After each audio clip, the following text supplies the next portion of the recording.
comes to us from, you are in the UK. I am in the UK. Okay, not now. I know you're not in the UK now. I was pretty sure it was the UK, but we have something called the CLA Summit, Certified LabVIEW Architect Summit. We had it in Madrid last year, which was not the UK. No. And then we have one in Austin every year if you're an architect. And I had the pleasure to see this session in February. It was a long time ago.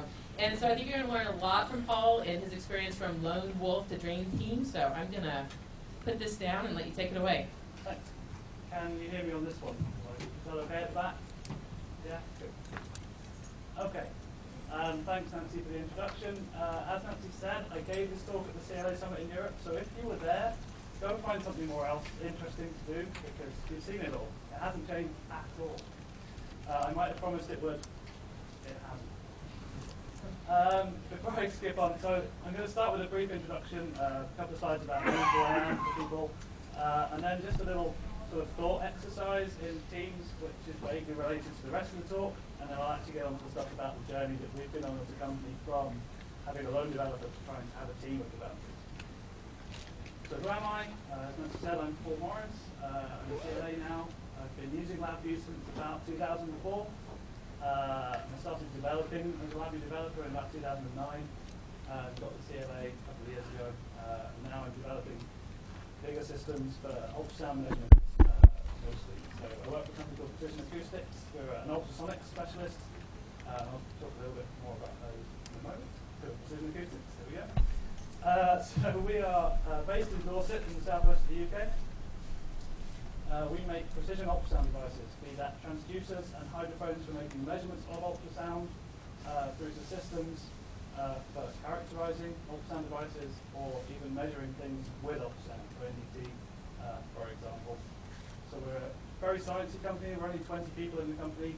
So we do a lot of consultancy. We make hydrophones for other companies as well. So quite small, quite niche, but we are actually globally recognized what we do.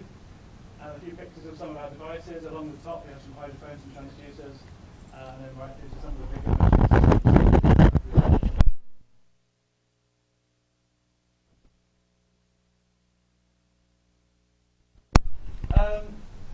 So I thought I'd start with a little bit of a warm-up thinking exercise, just to try and get people awake after the keynote. And last time I gave this talk, it was right after lunch, and there was wine, so I had to wake people up. So for me, this sort of lone wolf to dream team is kind of a continuum. I don't know if anyone's ever at one end or the other, really. But how many people in the room work on their own with LabVIEW? So are they the only developer in their company? So there's quite a few hands there. And how many are at the other end of the scale, working in big teams, with one dream team in the room? Awesome. Good, you can come with the talk.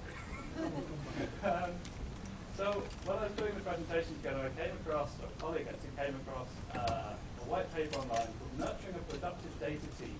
Nothing really to do with LabVIEW at all, but it sounded quite interesting and it was sort of related to the talk here. And they looked at characteristics of, in this case, data teams as they go from starting out, so from infancy, in their nice picture, I stole the picture from their paper, from infancy right through to, well, I don't think it's supposed to be old age, I think that's supposed to be veterancy. Yeah.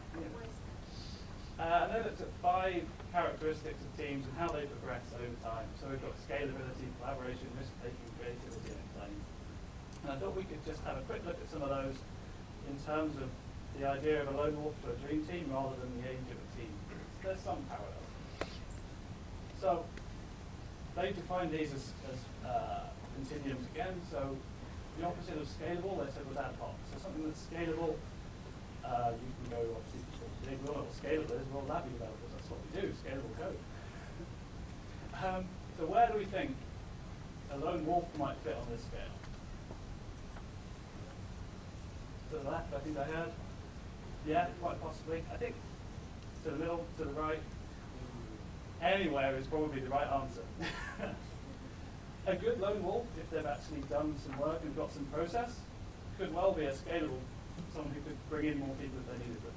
So that, it's possible it could be anywhere. Let's talk about collaboration. So a fragmented team, obviously, they're talking about, doesn't really interact with others, doesn't collaborate well. So again, maybe a lone wolf. might be towards the left. But then, really, the problem with this exercise is that the answer is anywhere for all of them. The hope is that you'll think about it at least. They talk about risk averse and risk taking, so the idea that a good team is willing to take some risks to do some work that might be a bit of a challenge. I'd say a lone wolf is quite highly likely to be on the right-hand side, because if you're on your own in a big company and you're the only one doing the LabVIEW, you just got to get it done. You might not be able to take the risks to try and do new things. So they're talking about risk in terms of willingness to actually try new things that might turn out not to work.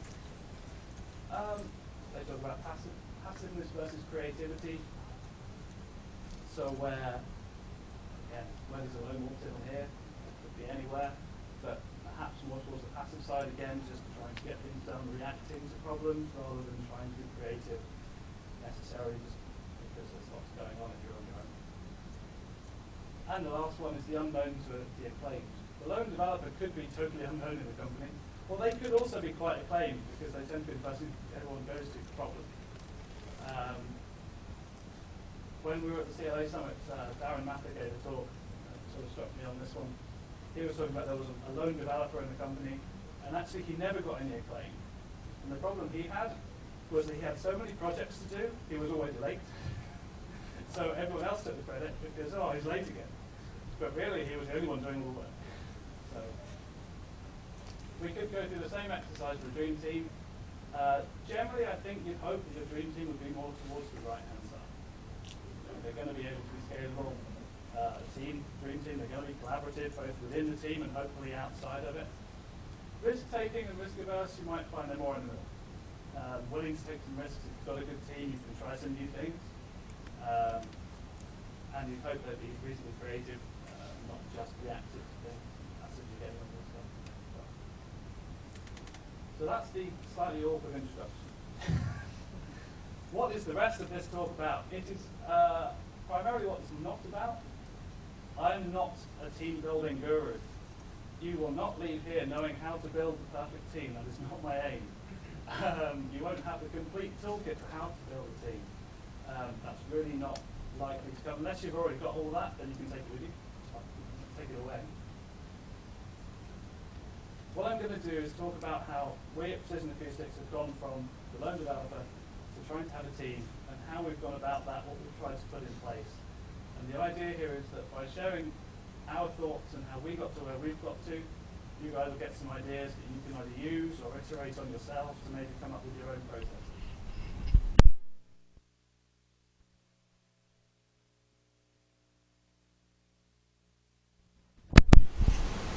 In particular, HD flow, which I'll come on to later, and then combining some of the LabVIEW testing tools, for example, into a process. So, I'm going to look over here so I don't keep breaking my neck. Why do we want to change towards being a dream team? What is it we want? We want to go from one person on their own, writing some software in a fixed amount of time, to lots of people working together to write something maybe better, maybe quicker, maybe it's more valuable. Okay, that's the ultimate reason for trying to do this. You want to get more out. So it's easy. We can take one developer who takes 12 months to do a project. We can have 4 developers and they can do it in 3 months. That's how it works, right? No, that's generally not how it works. It's not really the scope of this talk to say why it doesn't work. There's some good reading material that I was recommended on this. There's a thing called the Mythical Man Month, where they talk about why teams aren't as efficient as you might think they could be. A lot of it goes down to communication. You lose a lot of time telling people what they should be doing, working out as a team what you should be doing. But the hope is that if you have some group of people plus some process, which is what we're going to talk about here, some development process, then we can at least reduce the time it does take. Maybe not scale linearly, but we can actually make a reduction in the time, and we can improve quality along the way. So what is the process? What is a process for software development? We want something that's going to allow people to work together, to know what they're doing, what they're supposed to be working on, to help them communicate, help them work on different aspects of the same project at the same time, and just to generally be efficient. We also want to try and make sure that we're encouraging through that process the use of good engineering practices, testing, good design practices, modularity, all sorts of things like that. So that's the aim of what we're trying to encompass in our process for developing software. Before we talk more about the process, there's the who.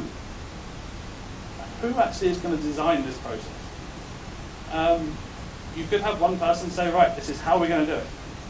But we didn't feel as a company that was the right way to do it. We wanted the team to develop the process, to buy into the process and own that process. There's a small problem. Trying to get people to agree or at least realize that they disagree. So I'm going to mention here, this picture is from a tool that we used when we were trying to develop this process. Again, I'm not going to go into much detail on the tool itself, but it's a thing called the Agile Inception deck. And I strongly recommend people go and have a look. The idea of the Agile Inception deck is it's a set of questions and exercises that you do as a team in order to try and get over this problem of people not really realizing what they're talking about, or realizing that they're talking about different things. It can be applied to any kind of project, really. It's a good way of managing alignment of people's ideas and managing the expectations of different people working on a project, so that you can hopefully at least make people realize that they're seeing things differently, and then go further and actually put it together and come up with something which everyone is agreement on and everyone understands what's trying to be done. So that's what we use that process, that's why I mention it, and I strongly recommend people go and have a look at that. So now I'm actually going to talk about how we developed our software process. The first thing we looked at was how are we going to manage the work? When we've got a project, how are we going to manage that? So talking about it, we decided that we all quite like the idea of working on small chunks of a project in one go, rather than trying to tackle a whole big project at one time, so we try and break things down. We don't like big cakes that take a long time. We like lots of little bits of cake. Because it's a lot easier to manage the small tasks. So we looked at the process and we decided on using a process called Scrum, which is part of Agile. I don't know if people are probably more and more familiar with that now. The idea is that you break your big project down into lots of small things, and then instead of trying to do it all at once, you work on a short time scale of anything between a week and a month, and you agree as a team what you will achieve from your list of things to do in that week or month, and then you do that, and at the end you review, and you also review the processes that you actually were using. So one of the key things that we liked about Agile and Scrum was not only are you breaking down the work, but it actively encourages you to look at the processes that you're using to get the work done. So as you go around the cycle, you'll see that you do your sprint planning. Sorry, it's still the jet lag. At the beginning, you work out what you're going to work on. You go around every day. You're supposed to have a daily Scrum meeting where you feedback with your team how you're getting on. And then at the end, you do some kind of a review, not only of the technical output, but also a review of how you've got the work done and the process that you've followed, what has worked and what hasn't worked. And the idea is this feeds back into the team owning the process, because the team can change the process at the end of that sprint if they feel they need to. So just fitting back in with the cake, we feed the small bits of cake in on the left, and eventually you build up your big cake on the end. The other nice thing about breaking it down is it's a flexible approach. So if requirements change, you can still meet your deadlines and you can still finish your project. Just a quick mention of tools. So we use two tools for helping us manage our project with this. Jira and Confluence, both cloud-based, but they also have server-based versions of them. So it's the same idea. The nice thing is it's free for up to 10 developers, so when you're a small team, it's pretty easy. Confluence might be charged. Oh, that's it. Yes, it's not free, I lied, but it's very cheap. So we use those.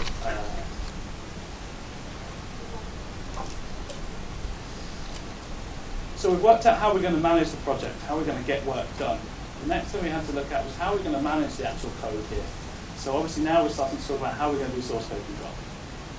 There are lots of options for source code control. I won't go through them all. basically we decided to use Mercurial. We like the idea of a distributed model as opposed to a centralized from SVN. And when we were looking at it, we also like the idea of sub-repositories, which I've just mentioned briefly. I don't know if people come across them. This is where you can actually put a repository within a repository, and they're still separate repositories, but they're linked as well.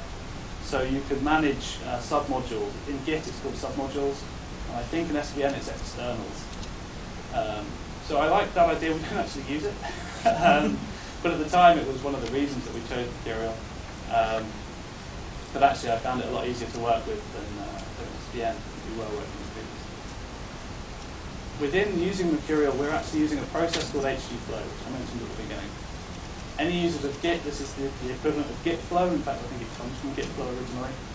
And it's a way of managing a branch and merge philosophy, which is what we're using with Mercurial. And I'll go through that now. So, the idea in HGFlow is that you have multiple branches, and you work on them in different ways. So the first one, we're going to assume we've got a project that's already had some work done, and we've released a version of our software. So in one branch, we have the release, the build version of our code. Before we do any more work, we make sure we have a development branch. The development branch is a horrible misnomer because you never develop any code in the development branch. But that's what they call it, so we'll stick with that. And at this point in this diagram, the source code is the same both in the build branch and the development branch. It's the same. You have. When you want to do some more work, so you want to add a feature to your application, we create another branch, which is a copy of the development branch. And that's where we do our development. So we start to develop, we make commits to our source control, and then we decide, well, we've got another developer who could work on another feature which is independent of that first feature. So now we're going to make another branch, feature branch 2, again copied from the original development branch, because that's where the code was last known to be working. We don't know if it's working yet in feature branch 1. So we pull from feature branch, from the developer branch into our new feature. So our two developers can now work along in parallel. Once feature branch 1 gets completed, then we can check that back into the development branch. It's important for whoever's working on feature branch 2 to pull that change into their own work so that we don't either corrupt what's been already added and make sure that nothing's broken either in feature branch 2 as a result of the work of feature branch 1. Ultimately, when the second feature is finished, we can push that back to the develop branch, and at that point we can build our software. Question. Yes. So what strategy do you use to make sure that you can be working on feature branch 1 and 2 at the same time? Modularity is it's key. It's harder with LabVIEW, I find, than Yes. other text-based programs. Yeah, it is difficult. And what we make sure is that we're trying to work on things that don't involve the same code. So I'll tell you that I think the next slide is, no, it's not. Some of the things not to do. So we make sure that we're at minimal risk of trying to merge a VI, because you don't want to be trying to merge VIs. And we just try and make sure that we're working as the design is sufficiently modular that you can work on independent modules of the same overall application. But yeah, it's key to think about. Yeah. What do you do if you have conflicts? So Cry. which then in the late of merging the code? At that point, you just have to see what the conflicts are and assess it at the time. Yeah, but engineer 1 will say my code is the best, engineer 2 from us 2 will say his code is the best. So But they're working at different features. Yeah, so so one is working on module A and the other one is the- working on module B. The hope is that you've managed that out by being careful about what you're doing in the first place, but then that's hoping, yeah. Yeah. That's not the reality. there's no such thing as a perfect process. I'll get to that on my last slide. Yeah, it's something you've just got to be aware of, and I don't know if there's one way to manage it. I think you just have to assess it when it happens and see what's caused it and see which is the more important feature, who you like less. I've got a demo for doing this. I'm going to save it to the end just on the basis that I haven't practiced it. But I do have a demo project set up with this, so if I don't have time in the talk and you'd like to just see it run through, I can do that. So the do's and don'ts of HT Flow. So I'll start with the do's. Commit mindfully. This is a Fabiola-ism, so thanks to Fab. And branch mindfully. Basically, to try and avoid the problems of conflicts, think about what you're doing. Don't commit things that don't need to be committed. So some files, LabVIEW will mark as change when they're not really. Some projects can be a good example. They often get marked as having changes that aren't real changes. So when you are committing, just look at what it says has changed and make sure it coincides with what you think you've changed. Committing regularly helps. Because if you commit after every little change, it's a lot easier to remember what you've changed and know whether the commit log looks right. So I was going to say, a very good example of that is if you move files within the same library, the project gets a dirty dot. But the project just gets that because something moved, but it really didn't move within the project. So don't go committing the project. If you are conscious that you only move within the library. Make sense? So things not to do, don't merge VIs. There is a LabVIEW merge tool. I would say don't use it. It's horrible. And if you're not merging VIs, you won't have to use it, so it's not a problem. Yeah, we all know VIs don't merge nicely because it's binary and it's hard to see what the differences are and work out what's really going on. You all should also be aware of merging LV-libs and classes. Although they're text-based and they can be merged by HD, it's likely to corrupt them. So we avoid that at all costs, really. You can merge project files, but again, not for everything. So if you've added something to a project file and you try and merge it with one that you haven't added it to, it might not work. So it's one that you can do, but you have to be a bit careful. You can also use LabVIEW Compare to see what changes are. If you do have a conflict, you can use that tool. I think there's a link at the end with some information on how to set that up. It's not a tool we've used very often anyway, but it does at least allow you a graphical way of looking at two VIs from different versions. So, we've got our software project management side and our source code management side, so to say. Now we've got some other things we want to incorporate. Yeah, tell me I've been talking for 45 minutes. Anyway. So we want to incorporate some software engineering best practices into our process. So, as a team, we decided there's quite a lot of benefit from looking at static code analysis using the VI Analyzer tool in LabVIEW. And also we wanted to incorporate some code review. So we had to try and work out how we could fit those into the process. We also wanted to look at improved testing and look at maybe implementing test-driven development, where you're actually writing tests before you write code to prove that your software works. So if you've not come across test-driven development, the idea is, like I say, you actually work out what the functionality should be, you write the tests that prove it'll work, and then you code it until all the tests pass. And you go around the circle like that. We don't always do that, I have to confess. Sorry, Tab. But the main aim of that, I feel like, is it's improving the ability to test the code. If you develop the code that way round, you're guaranteed that you can test it, rather than writing a load of code and then going, well, how do I make sure this is really working? So even if you don't implement unit tests, it's still good to be thinking about how you would test it as you write. Yeah? It depends, yeah. I mean, we use unit test framework, right? There are various tools for doing that. So there's a lot of test frameworks. There's BI Tester, Korea, unit test framework. There's a new one which was called Insta Coverage, I think, which is new. So yeah, they're separate, but they're in the LabVIEW environment. So in the case of the unit test framework, you're creating a unit test of a VI, and you can tell it what the expected outputs and inputs are, and then it will run automatically.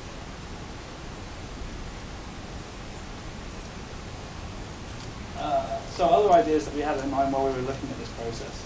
We also wanted to make sure we're doing standardization. As a team, it's useful to know that in general we're following the same style guidelines, we're following the same, using the same sorts of architecture so we can all understand each other's code. Kind of fits back to the static code analysis as well. So VI Analyzer will allow you to test for certain style aspects, so we can use the static code analysis to help with standardization as well as choosing particular tools. So as a team, we like the idea of using DQMH and the scripting that comes with that, because that helps a lot in standardization. And we also have another tool from Delacorp, hence the logo, which is a customized tool for handling configurations of an application. Strangely enough, it's built on DQMH. I don't know why they use that. And we also tried to follow some modular design principles. So we're trying to use some object-oriented programming and design, bearing in mind some things about coupling and cohesion. And if you can see, was Steve's talk uploaded from CLA? Yes. So at the CLA Summit, Steve Watts gave a talk on coupling and cohesion and what that really means in terms of LabVIEW. I strongly recommend having a look at that. So, I don't know how people can get to those. Just look at the last CLA summit. Oh, so ask a friendly CLA.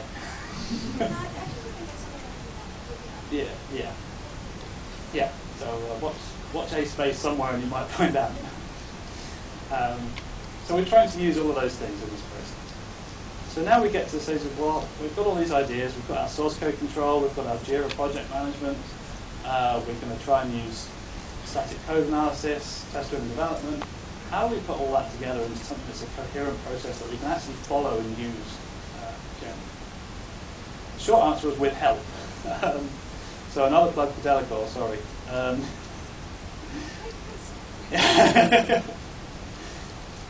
We work with Delacorp to have a set of external eyes to help us see how these processes might work. LabVIEW is a big advocate of things like the unit testing, the VI analyzer toolkits and things like that. So having someone who's an expert in those help us implement them was really useful. So fundamentally, the way we put this together was just step by step. So these are the things we know we want to do. Let's try and put them together and try and come up with an order of doing things that works for us. So it looks a bit like this. You define a new feature. You make that an epic in your Scrum, you put it in Jira. You plan out the design, and then you start working out what the small tasks are. You create a new feature branch. You run unit tests. You write this. I don't want to read this every time I've got to look at some code. So it is easy, honest it is. So what we actually thought was, let's see if we can put this together in a graphical way that we'll be able to look at and remember what we're supposed to be doing. We are, after all, graphical programmers. Maybe that will make it easier for us. So what we thought was, well, we've got this kind of flow here with the HT flow. So we thought, can we look at how this works and then maybe apply some of the other things to this as a framework? So the first thing we looked at was, how can we implement test-driven development? Or where do we implement test-driven development? If we're following HT flow as our basic process flow, where do we put unit testing in this? If the idea of unit testing, and you're doing test-driven development, is that all of your unit tests in your development branch should always pass, because it's a development branch which is the latest working version of your code. So a green cross on here means you've got unit tests and they all pass. So at the start of any feature branch, when you first copy it out of the development branch, all your unit tests are passed. So it's a good check. At that stage, you run unit test framework or whatever your tester of choice is and make sure all of your tests are passing. Then you go away and you write your new unit tests for your feature. You shouldn't be doing any coding yet, so all of those new tests should fail. So a red cross here means we're expecting the new unit tests to fail. Then you go through your development and slowly you're addressing those unit tests that are failing and implementing the features. And eventually, by the end, all of your unit tests should pass. So this now sort of shows us where we're expecting what behavior from the unit test. So, as I said, we start off with passing tests and failing tests, and we work until they all pass again. And you're not allowed to put it back in the development branch until all of your tests pass. And that's not only all of the tests that you created for that branch, that's all of the tests that have been created in the past as well. So that you know that you've not broken any earlier features. So what about the static code analysis? Where do we put that? Has anyone used VI Analyzer? A few people, not many, but a few. It can be a bit of a pain, I'll be honest. If you just go to VI Analyzer and you run it on your code, there's about 3 million tests that it does. It takes 3.5 weeks, and it tells you everything's wrong. It's not quite that bad. But it can feel like that, and it's certainly a barrier to using it, because you get put off quite quickly. So what we decided to do was to come up with some configurations. You can write configuration files which you can apply to your VI analyzer, so it only runs certain tests on certain VIs. So what we wanted to do was try and encourage ourselves to use VI analyzer a lot. So that meant we had to come up with a way of making it as simple and quick to run most of the time as we could. So we wrote a light testing configuration, which is really basic stuff. It's just looking for simple mistakes, things that we know we often do wrong that we shouldn't. And the idea is you basically run that all the time. So whenever you're committing, in theory, you should be running it. At the end of every day, you might run it. And it's such a lightweight package that it doesn't take very long, and it's not going to put you off by turning you off all the time. Then we thought, well, we're going to need to go a bit higher, or a bit more stringent in the testing as well. So we wrote a more comprehensive set called the internal configuration, and that gets run before the last commit, if you like, or possibly this should really be on this last arrow coming into the development. Before you commit it back to the development branch, you run a slightly more detailed analysis to make sure you haven't missed anything more critical. And then for the last one, we actually have to add in an extra stage, and that's a pre-release testing. So that's another level again of even more stringent VI analyzer tests, so that before we actually release the code, we've done a final check of everything that we may have missed previously. And the last bit is how we actually implement code review now. So code review is actually tied quite tightly with the way we use VI analyzer.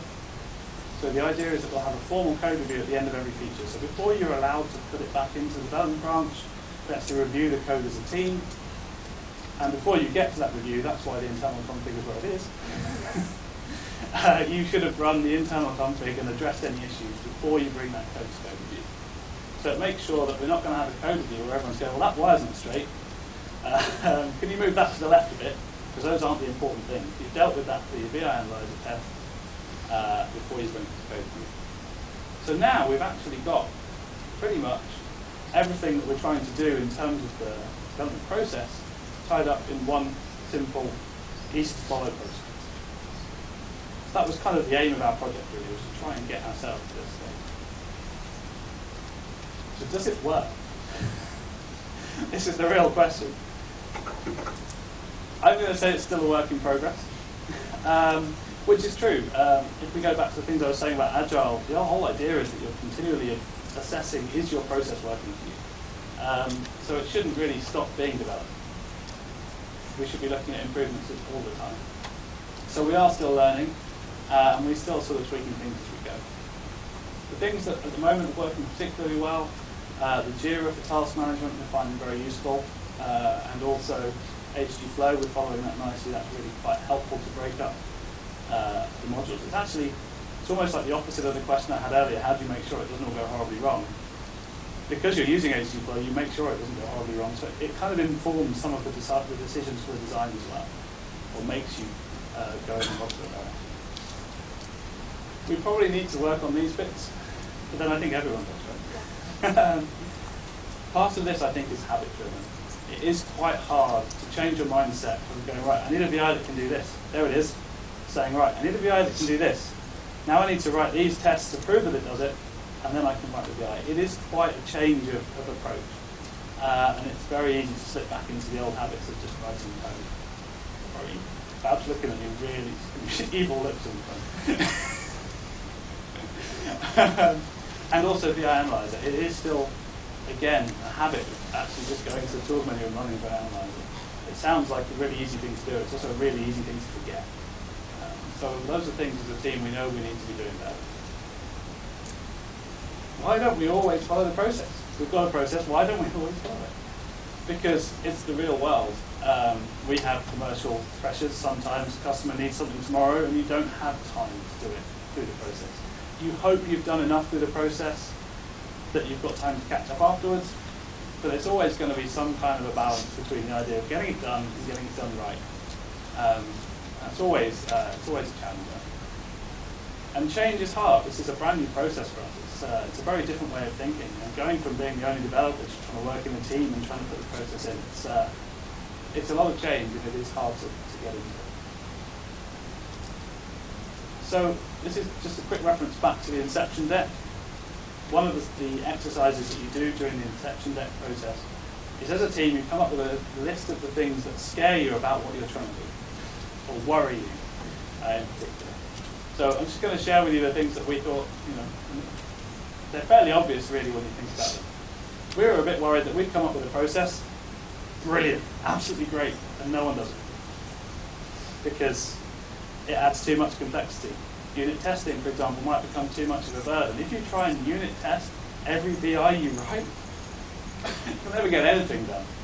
So not only have you got to decide that you're going to use unit testing, you've got to decide how you're going to use it. You need a strategy that will allow you to test the important things and know when to test and when not to. So again, we were a bit worried that might become too much of a burden, especially early on when we started using it, because we were trying to test almost everything, and it's just impossible.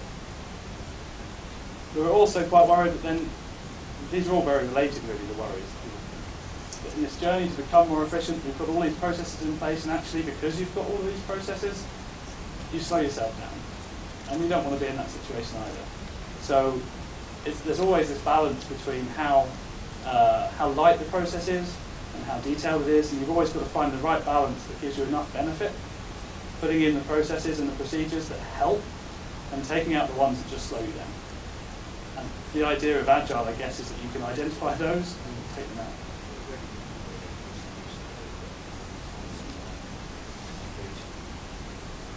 Yeah, Confluence is where we use that mostly. So Confluence is a bit like a wiki, so it's all on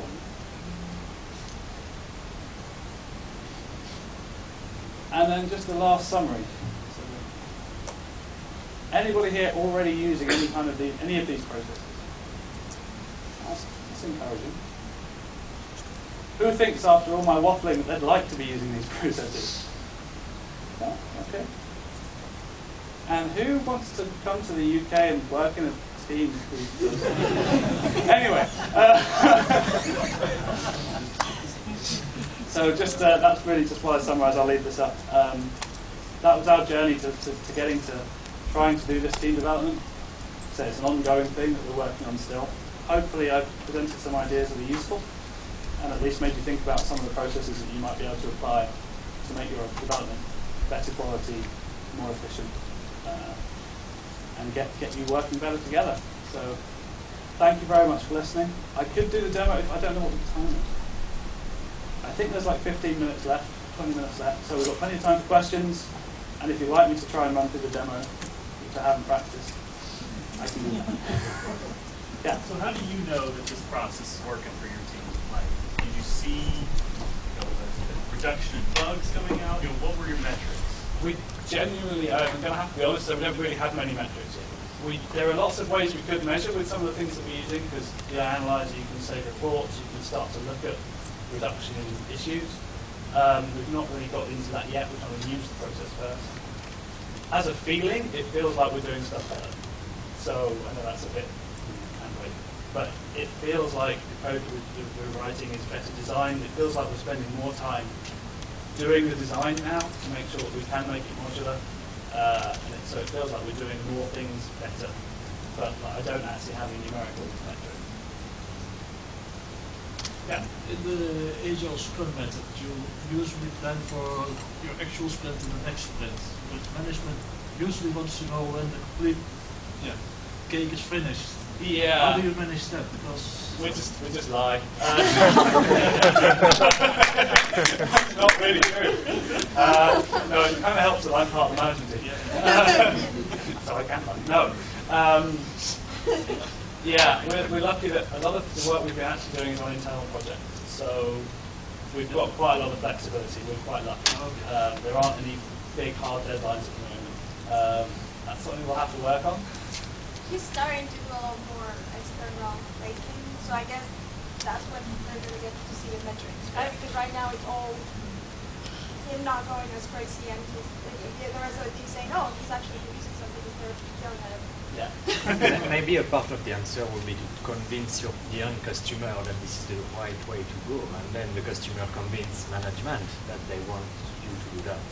I think, from my understanding of all the Jira, the Agile and the Scrum, is that the management is supposed to be involved in a way anyway. So they're supposed to have some transparency and be able to see that you are making progress. And you've got all the tools like Jira, so you can kind of start to see that things are happening and going in the right direction.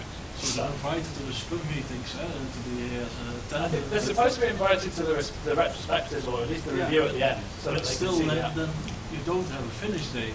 No. Because in the future, you let your features be more, Yeah. on a higher level instead of already on a deep level planned. Yes.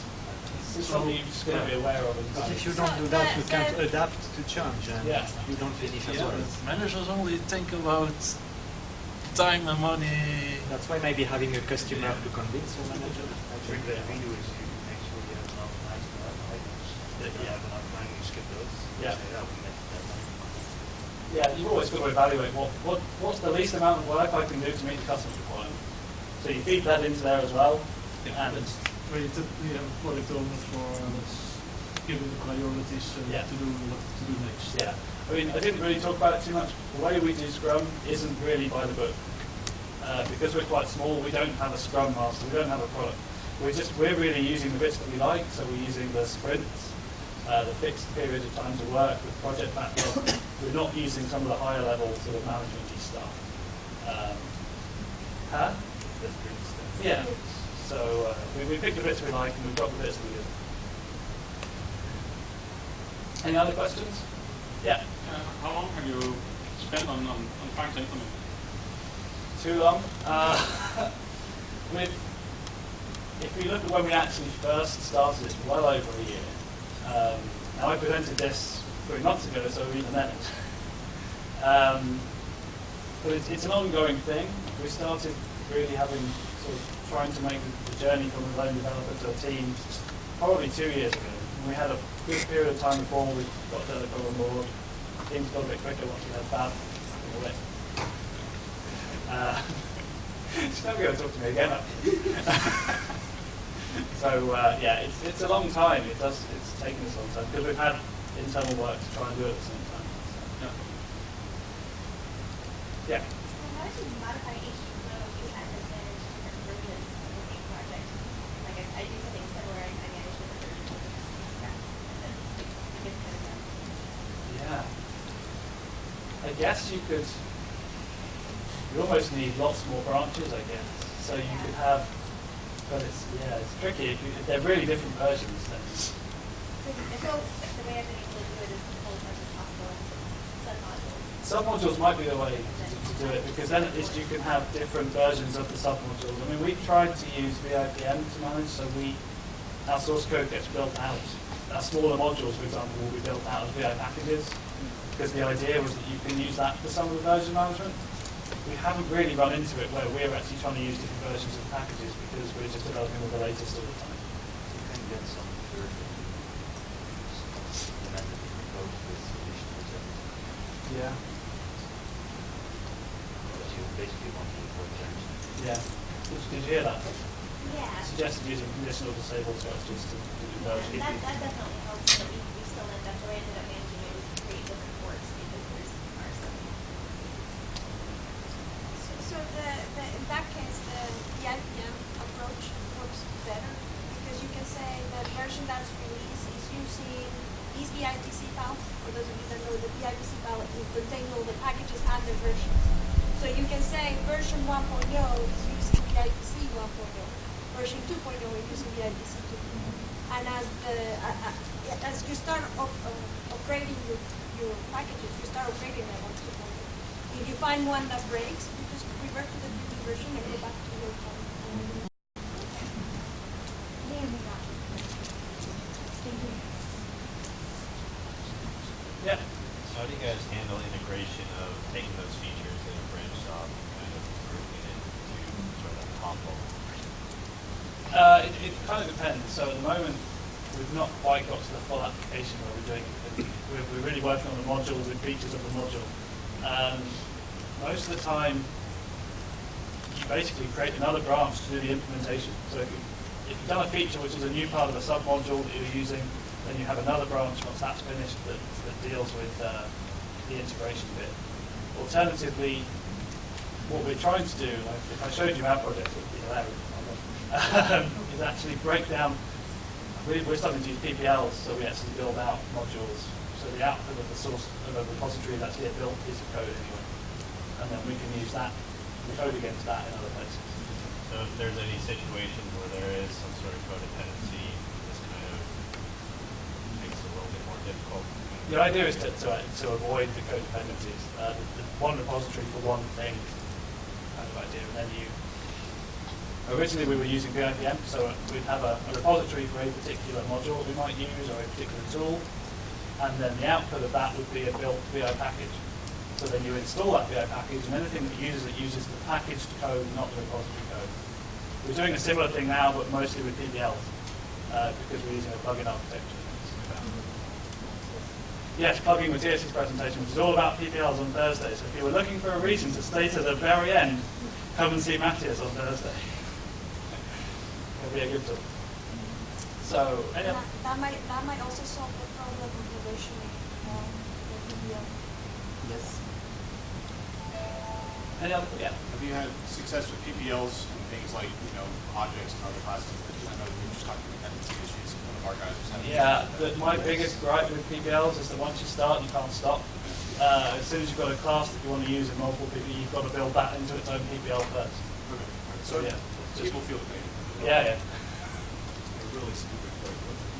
It's a packed project library. It's where you take a LabVIEW project library, the LabVIEW file, you can compile the code into a compiled version that's non-editable, and then you can code against that. So it's kind of like a G version of GLL. Yeah. I think in NXG they're pulling with GLLs. Yeah, this is a very good question. Sorry. We tend to get into. Yeah. Okay, well I think, is there any more questions? Do you want me to do the, I've got like 10 minutes, so I could run through the demo if you're interested. If you're not, I won't. Is that a yes or a no? Do the demo. Do the demo. Okay, I'll try and do the demo. So, we're using SourceTree as our tool for version control. Huh? Yeah, well, that's what I'm going to do. So what I've got here is a basic repository with a project that I've already created from the CQMH template project. It was quick and easy. Another plug. The first thing you have to do is actually initialize the repository to use hdflow. If you use SourceTree, there's a tool built in. You can do all of this manually by creating the branches, but hdflow, like I said, built into SourceTree, and you click the hdflow button, and all you really have to do is press OK. Their release branch is the default branch. You can change the name if you want to, but we tend to leave it as it is. Any features will have a prefix, which is feature / because that helps you to organize. So if I OK that, it will go away and initialize my repository. So now you can see under branches on the left, I've now got two branches. I've got a default branch, which is the equivalent of the release branch, and a develop branch, which is where I'd normally do my work, so or where it starts from. So I'm going to switch to the develop branch. And then what we might say is, okay, we've got this project, we want to create a new feature. So again, we use the hdflow button. Start new feature. Feature 1. Because I'm good at imaginative names. So that'll go away and create another branch. So now I've got this subfolder effectively called feature. I've got feature 1. So I'm going to go back to develop, and to make life easier, I'm going to create another feature. Go and say start point. Let's call this one feature 2. Yeah. See, I've done this before. So now in our repository, we've got these different branches, and you can now start to see graphically what these branches are looking like. Now they're all created from the same develop branch, so at the moment they all share the same ancestry as well. But you start to see graphically that there's this extra branch which is now potentially different. So we'll start in feature 1. Double click and switch it back in theory. We can go to LabVIEW.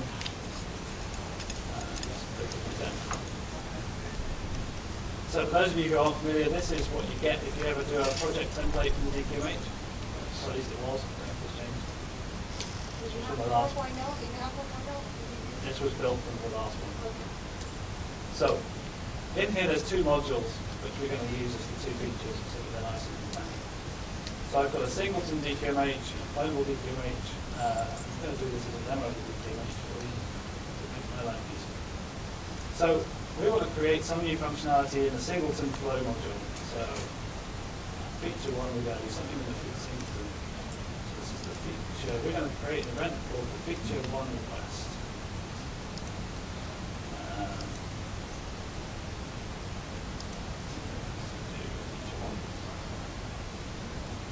And we'll give it something.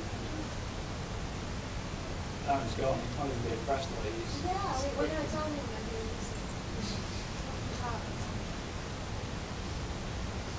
There we go. So if everyone hasn't seen the DQMH before, what this is doing is adding in some user event code to an architecture that's already on disk but using scripting. So when I press go, it'll go and make some modifications for me.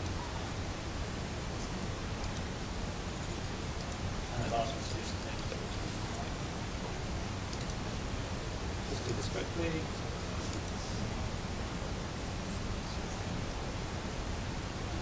So I'm just what the DQMH module in the background has done is it has a tester for its main library.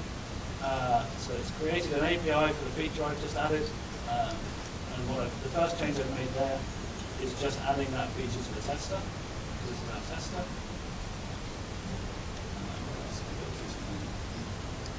And that's where I need to never demo DQMH in terms of that.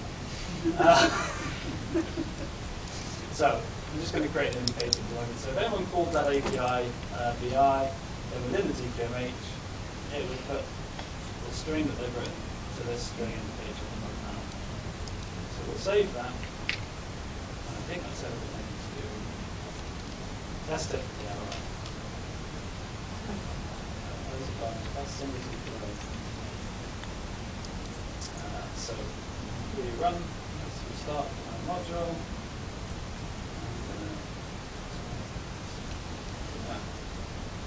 Okay, so we should have sent that. Show module panel. So you can see that what I typed is come up from that. So that feature works. That's good. So close the module. And then we'll go save that, and we'll go back to source control, and we'll commit those changes. So,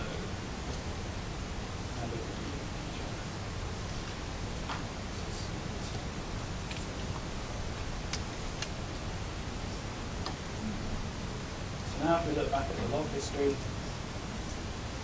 should see, so feature one is the tip, because that's the one with the most recent changes. It's now different to feature two.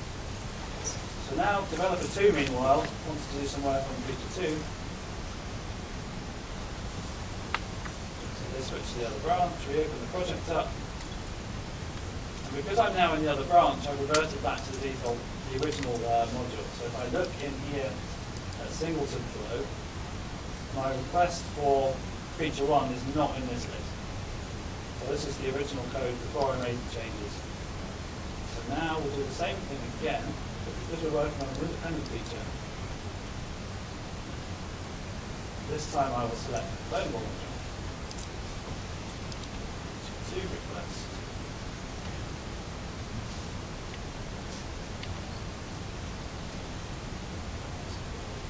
It's not very exciting demo. Well, look, quick job.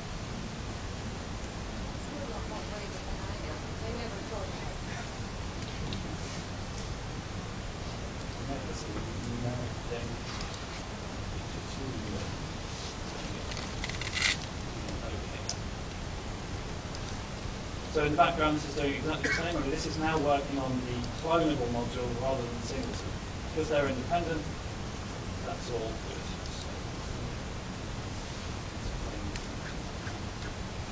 I hate coding on time.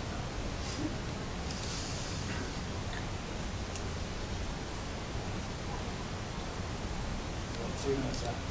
So feature 2 number, so tester.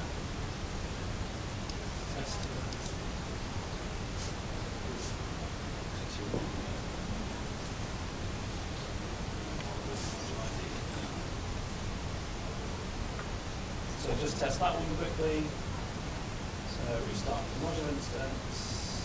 Here's my feature 2 number. Show the panel. It's up here. Move it. So that event works. We've done some good work. Very likely always Andy. Yeah, so we're done. No, we've got to merge them yet. So we can save that, close everything down. Now we can commit our changes to feature 2. So file status.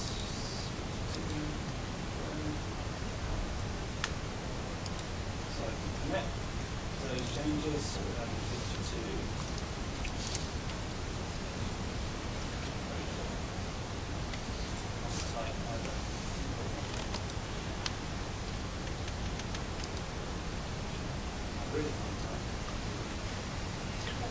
Yeah, good. Right, so now if we look at our log history in source tree, we can see we've got some commits on both of these 2 branches. One of the things that's quite nice about source tree is its visualization of the different branches. So you can remember when you've got lots of different branches at different states, it's quite nice to be able to see them all. And now what we're going to do is we'll say, well, okay, we're going to make sure that, in fact, we switch, let's just, sorry.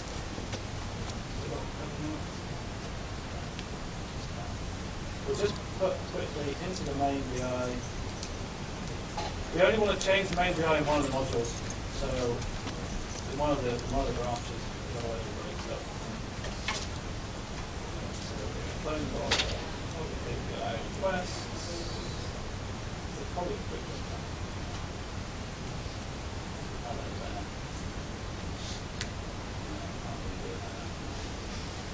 But I'll make the change, doesn't matter whether it's unaltered.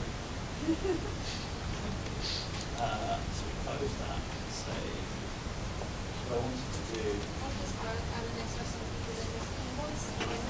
Yeah. So good. So come on, source tree, keep up. So I've implemented that in the main as well. So I'm going to pretend that feature 2 is completely finished now because it's implemented in the main project. So I'm in feature 2, I'm going to say let's finish that feature. So we OK that. And feature 2 vanishes from the list on the left. That's been checked into the development branch. So if we look at the graph, we've got our commits related to feature 2 in their own branch, and then we've merged that back in. Now the developer on feature 1 has now got to make sure that before they check their code in, they've updated to the latest changes. So part of the process is to make sure that I've come in here and I've said, merge develop into my current branch. So that source tree did that. We have to commit changes after merge.